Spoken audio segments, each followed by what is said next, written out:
Welcome to Daily Office Devotions, where every Monday through Friday we ask how God might direct our lives from that day's scripture readings as given in the Book of Common Prayer. I'm Reggie Kidd, and I'm grateful to be with you. This Wednesday in the season after Pentecost, our readings come from Proper 9 of Year 1 in the Daily Office Lectionary. Who I essentially am, what at bottom my basic life assumptions and drives and loves are, the Bible's shorthand for all that is heart. The Bible's message to me further is that my heart is set in one direction or another. It is set on God or it is not. In the not column can stand many things: myself, my people, my country, a cause, money, nothing in particular, which I can cover by binging or by busyness, just not God.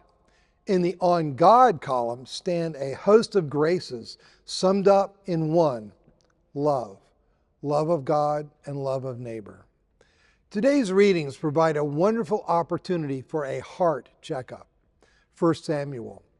What God is looking for in Saul's replacement as king over his people is someone who is notable not for their physical impressiveness like Saul, or their claim of birth like Jesse's firstborn Eliab.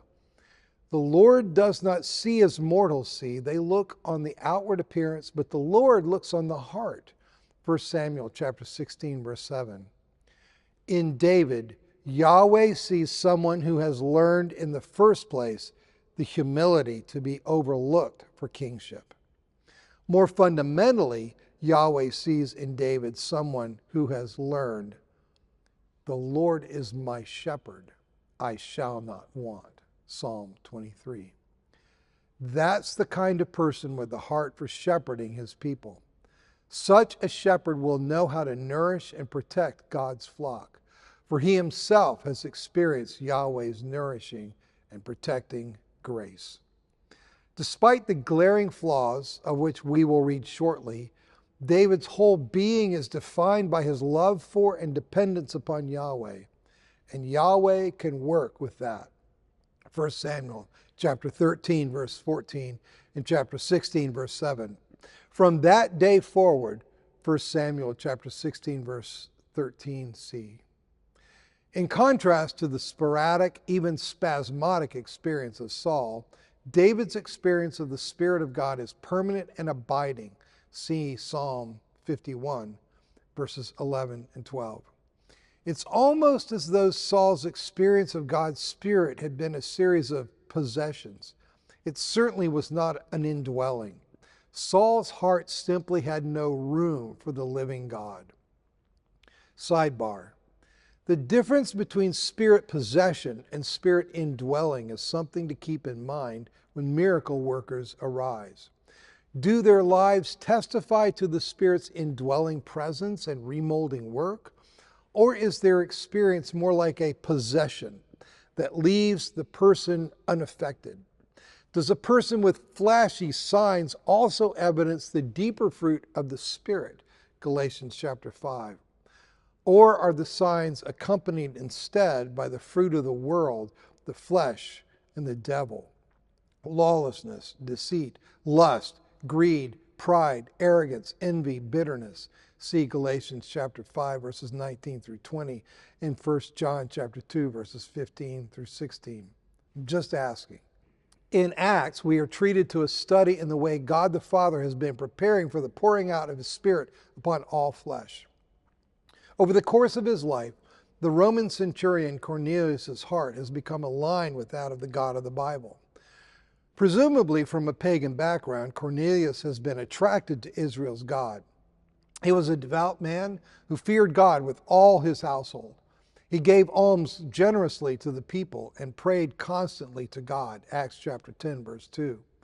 That heart orientation and those practices put him in a position to respond well when God's angel visits him. Your prayers and your alms have ascended as a memorial before God. Now send. Acts chapter 10, verse 4b and 5a. Luke tells us about two disciples who confess, Were not our hearts burning within us? Theirs had been broken hearts at the beginning of today's passage. But these were hearts that had been able honestly to acknowledge their disappointment and dismay at the dashing of their hopes and dreams for Israel's redemption when Jesus was executed. Their hearts, in other words, had already been set in the right direction. What was needed and what was supplied was for Jesus to meet them with healing power for their receptive yet broken hearts. He tells them at length, it probably took a couple of hours to walk the 7 miles from Jerusalem to Emmaus, the whole biblical backstory to that weekend's events. Was it not necessary that the Messiah should suffer these things and then enter into his glory? Then, beginning with Moses and all the prophets, he interpreted to them the things about himself in all the scriptures. Luke chapter 24, verses 26 through 27. What grace!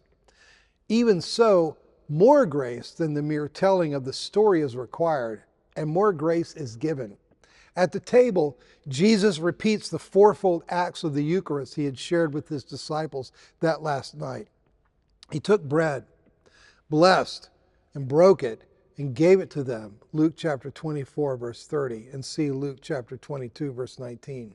It's this combination of word and table that breaks through the gloom and begins the restoration of hope and the rebuilding of despairing hearts. May your heart and mine be ever set like David's on the love of God. May your heart and mind be shaped like Cornelius's by the disciplines of devotion, of poor relief, and of prayer. May your heart and mind be ever ready like Cleopas's and his companions to be joyfully surprised when Jesus meets us in our deepest grief with his life-giving word and his body and blood. Be blessed this day.